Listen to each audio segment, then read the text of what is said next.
Previously, Paquito Lopez and Citroën became world champions. And now Volvo has arrived in the World Touring Car Championship. Honda is working harder than ever to beat their rivals.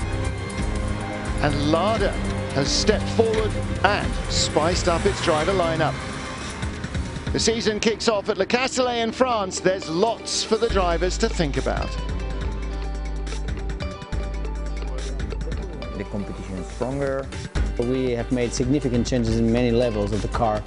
A new brand is coming. We are a Swedish team that aims to go for the World Championship with Volvo behind us. It's a real factory deal. And for me, it's a dream come true. A new year, new challenge, new adventures. It was time to change for me also. All the parts where we were struggling have been improved. The Citroën is an amazing car. I'm here as a driver wanting to win the main championship. I think we will have exciting races. If I can be at my best level, I can fight for the title. And we want to win, and we want to win for Honda. What I think is it's going to be a tough year.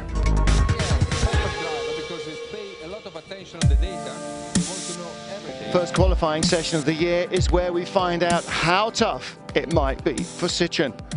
The fastest 12 cars go through from Q1 to Q2. Among them all the big names, with the exception perhaps of Tom Chilton in his Sebastian Loeb Racing Citroën.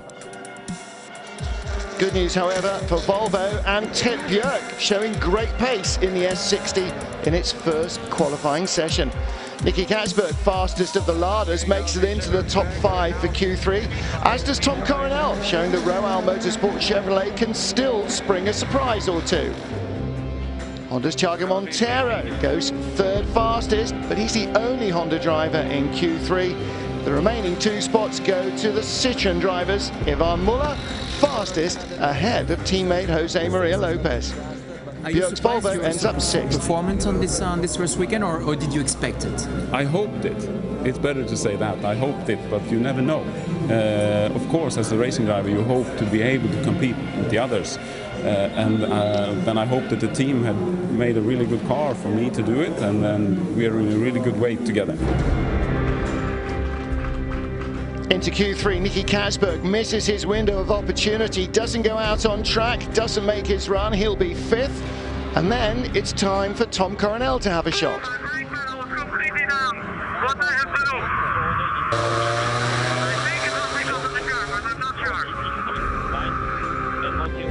Tom has to abort his lap. He doesn't set a time either, he'll be 4th. So, what's going on? Will Thiago Monteiro even set a time? No dramas for the Honda, a 1:29.2, a great time. At Q3 we didn't know exactly the rules, so that was a little bit of a surprise because we've never been in. And I had no brakes. At the chicane my pedal went completely down, the lights came on the dashboard, pedal long, so that was dangerous. So I had to abort the lap, but unbelievable happy. Next up, Paquito Lopez, the world champion. Beaten to pole the 2 previous times here at Paul Ricard by Sebastian Loeb, but Loeb only present this weekend as a team owner. He goes quicker than Monteiro by 0.2 of a second, but if Ivan Muller was the fastest of all in Q2, he's quicker through Sector 1, but then loses time in Sector 2 and can only manage 3rd behind Lopez and Monteiro.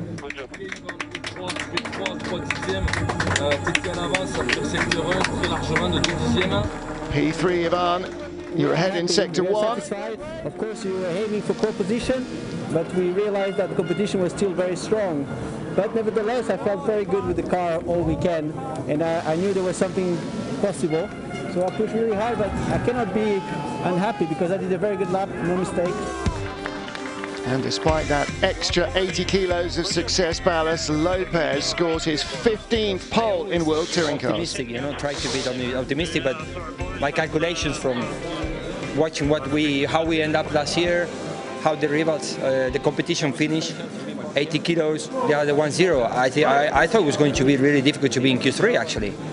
And yeah, in the fight, we were on the fight, but you never know until you arrive at this point. So fantastic, to be in pole with this heavy car is just, it's amazing. But now on to Mach 3, and yeah, I'm looking forward. Actually, I hope I have the fastest start, because then I don't have to worry about touching someone. So that's it. No, I think you mean who's going to be on the outside. It's going to be this guy. Yeah, and he's by far the best starter, I've heard. So if you're on the outside, then you should be first in the first corner. Normally, yes, but if I miss the start, I let somebody pass and I follow the rest. All about teamwork. Time for the 3 manufacturers' teams to discover exactly what is required. Then, if you do a bad start, everything can change. In fact, it's not going to be the first one who counts. It's the overall time. It's the last one who cut in the line. This is the lap time. So we try to make the third car as quick as we can. That's the idea. So here's how it works. 3 cars from the same manufacturer do 2 laps from a standing start to a flying finish. Best time wins. The concept of Mach 3 inspired by time trialing in cycling, but unheard of in motorsports. This is a voyage into the unknown for drivers and teams alike. 10 points for the first team, 8 for the second, 6 for the third. So the 3 Larders are first to go, and as expected, the best starter in the business, Gabriele Tarquini, leads them. Nicky Katzberg is the man who, in cycling terms, is the Lanterne Rouge, the red light at the back of the train. And as they complete their 2 laps, Katzberg crosses the line to set the first time. They do 1 lap from a standing start, then a flying lap, then it's over. Time is taken from the 3rd car across the line, not the 1st. Only 4 minutes left. Let's get ready, Ivan. Honda next to go. It's time to rain a little, says Dario. Teams going in reverse order of championship standings, but Rob Huff stalls as Michaelis and Montero take off. Let's go, even if we'll still get a tow from that far back. Continue. Huff does get a bit of a tow, pushes as hard as he can, but see the gap that has opened up with that stall. Amazing, the engine refired almost immediately. But Honda know that that is not as good as it could be. Sorry guys, what that? The rest were a bit low on the start. We sent Huff to Honda to sabotage. So now it's Citroen's team lining up alongside factory drivers Muller and Lopez. Is Mehdi Banani the only one of the Sebastian Loeb racing drivers with any experience of racing the car? Away they go at the start. And as Muller follows Lopez, Banani is dropping back a fraction. It's great looking on the TV. Banani crosses the line a long way back, but somehow they win it by 30 thousandths of a second. We won the Mach 3 by almost nothing.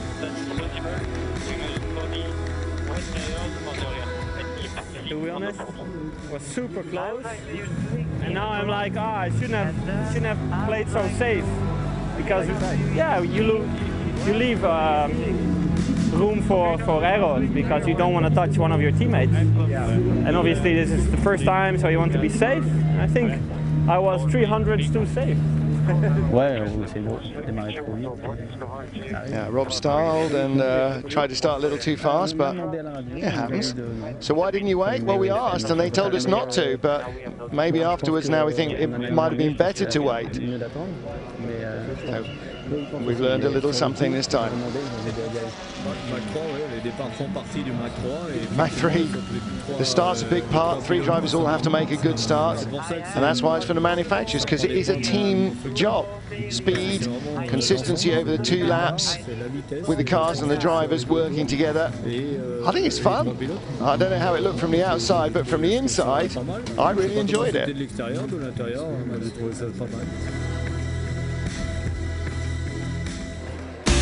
The FIA WTCC is brought to you by JVC Kenwood. Time for the opening race, Le Castellet in France. A big change to the World Touring Car Championship. The front row of the grid decided by the reverse of qualifying now in the opening race, not the second race.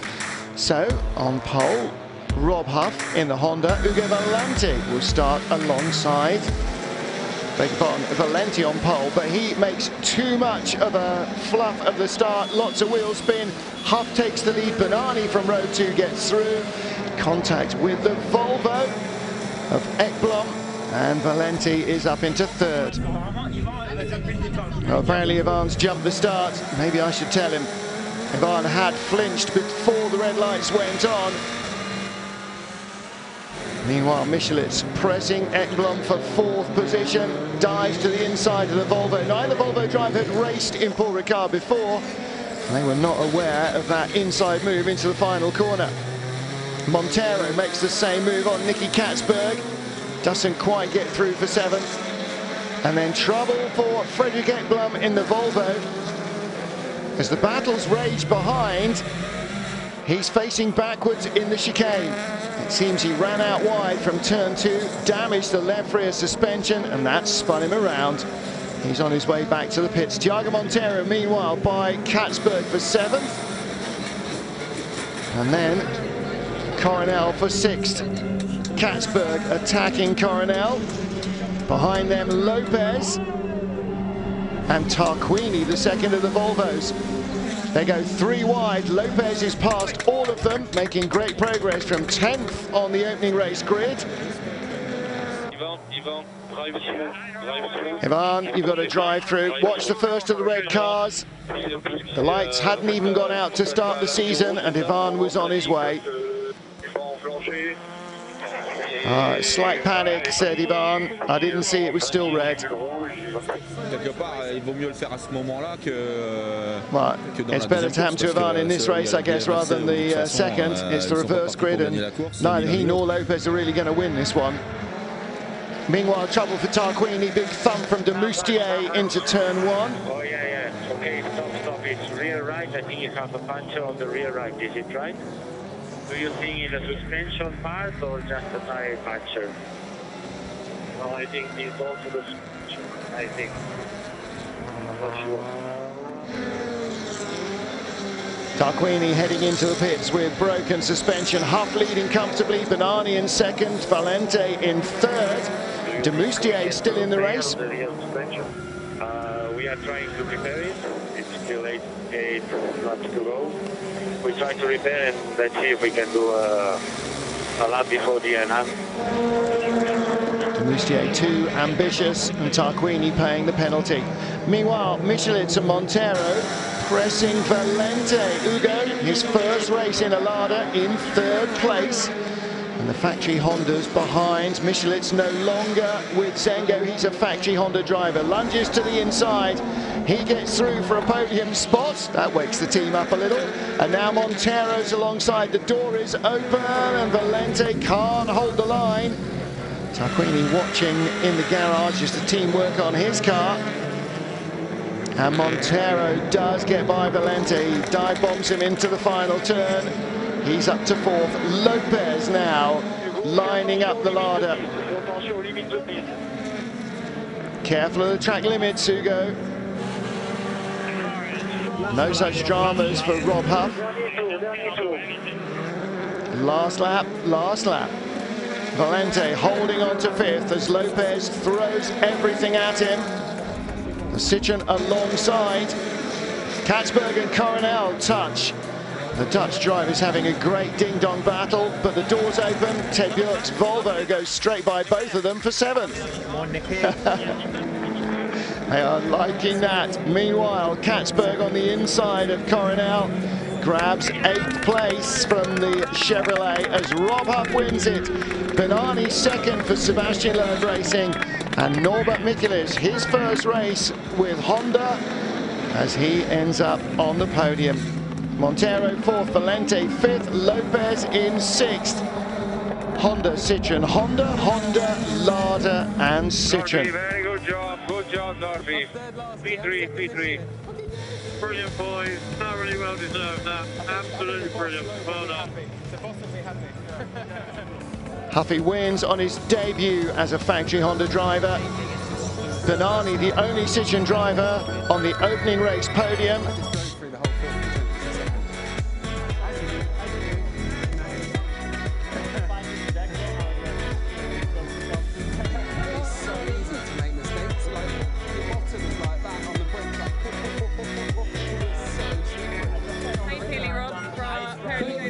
Brilliant, absolutely over the moon. We're back. First race, first win. Mega, absolute mega.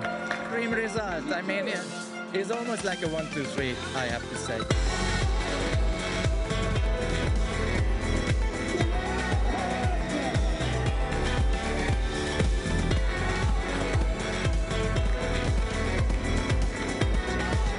Couldn't be better. Yeah. Lovely. Ça fait plaisir pour nous, pour le team, pour toute l'équipe. Really happy for us, for him, for the team. My heart was beating like a drum.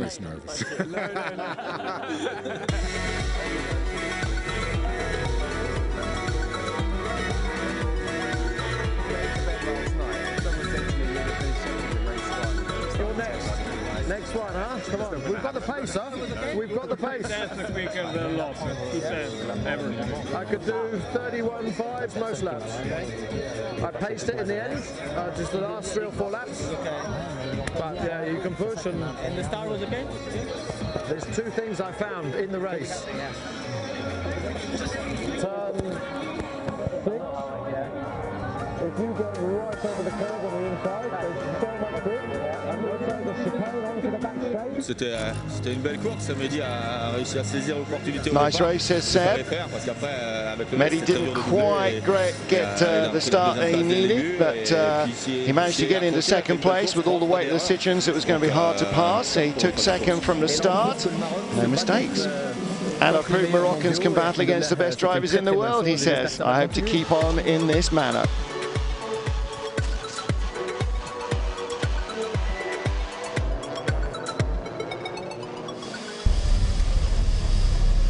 The main race in Le Castellet, Jose Maria Lopez on pole, ahead of Thiago Montero, Ivan Muller and Tom Coronel. Oh, but as the lights change, Coronel stalls and everybody has to swerve around him. Good start from Lopez. Muller dives by Montero, shuts the door on the Honda for second, but Tarquini has clattered into teammate Valente, who hits Huff into a spin. Katzberg just fired me off completely, and we've got broken suspension. Katzberg or Valente, I'm not sure, one of them. Where am I going now? The onboard from Tarquini shows that he sent Valente into Huff. Katzberg in front was innocent, Valente behind was innocent. Gabrielli not having a good weekend. He continues to race on with damage, diving by Frederick Ekblom as Coronel tries to recover from his stall, and Huff comes from the back of the grid. Valente inside Bernani for 6th position. Lada looking strong, and the Citroens struggling because of the weight. Huff starting to climb back up the order, passing de Moustier for 12th. We are under investigation because of the incident on the first lap. Muller with Montero all over him. 80 kilos of success ballast aboard the Citroens makes them hard work.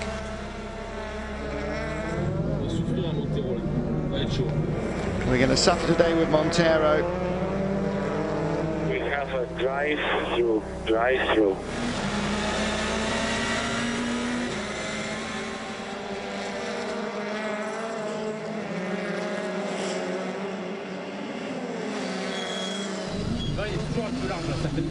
Ivan always has to go a little wider. Montero can keep the line much easier. Montero is all over the back of the Frenchman, but Lopez is escaping. Meanwhile, teammate Huff gets the draft off Ekblom and moves by for 9th place. Coronel looking for that move as well. Ekblom keeps the door closed. He's starting to learn about how to race at Magny-Cours as well as how to get round quickly. Meanwhile, Montero has a lunge at Muller in the final corner. Contact. And the Portuguese goes through. We've got to protest, the stewards protest. Well, now Muller on the radio, offline, dirt on the tyres, and here comes Michelitz. Norby joining the Yas Sport team as a factory Honda driver. Slightly different livery, same team, same car. He moves past Muller for third, on the podium for a second time in his opening race weekend for the factory team. I'll let you know the pace of Montero, but now the gap is 2.9. 2.9 seconds clear, and now Lopez has to push with all he's got. The gap closing, barely a second now between the two.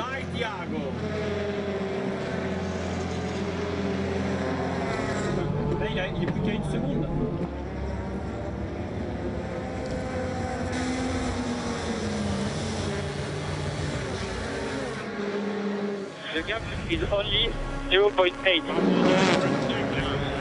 Further back, Bernani's in trouble as well. His tyres are giving up the ghost, and Huff gets by him for 7th. The Yas Sport team are thrilled with the progress of their cars. Muller trying to pressurise Michelitz now and get back onto the podium. But the Hungarian holds on. Overtake Müller, turn 10. So stay here, turn 10. Good advice. Lopez is having to take care everywhere. Huff's on fire as well. Now challenging Valente for 6th. And as the Lada driver can't match the Honda's traction on the exit, Huffy has come back from the tail of the field, 14th up to 6th. Montero, final lap, all over Lopez, almost pushing him through the corner. Turn 10, scaring me. He's got 2/10 back. And somehow Lopez hangs on to claim his first win of the season. For the 3rd year in a row, he wins the 2nd encounter in France. Thiago Montero is 2nd. Norbert Michelisz again on the podium in 3rd.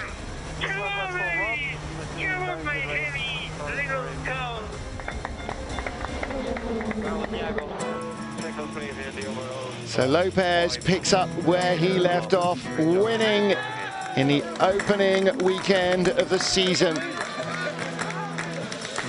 Whipping his heavy little pony to the line. But as in the opening race, again, 2 Honda drivers on the podium.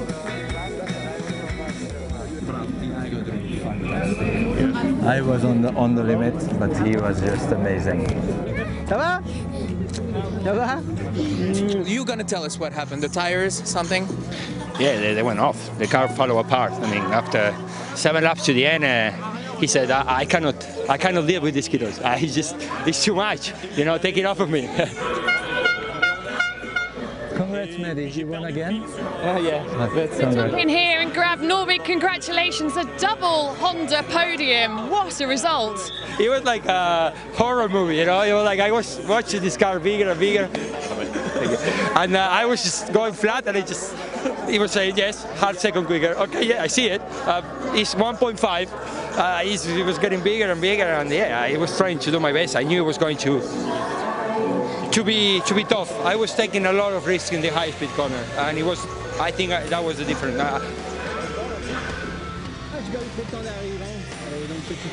Yeah, it went well, but I lost too much time stuck behind Ivan. Pachito, I think, was too far away. I caught him with a couple of laps to go, but I would have needed at least another couple.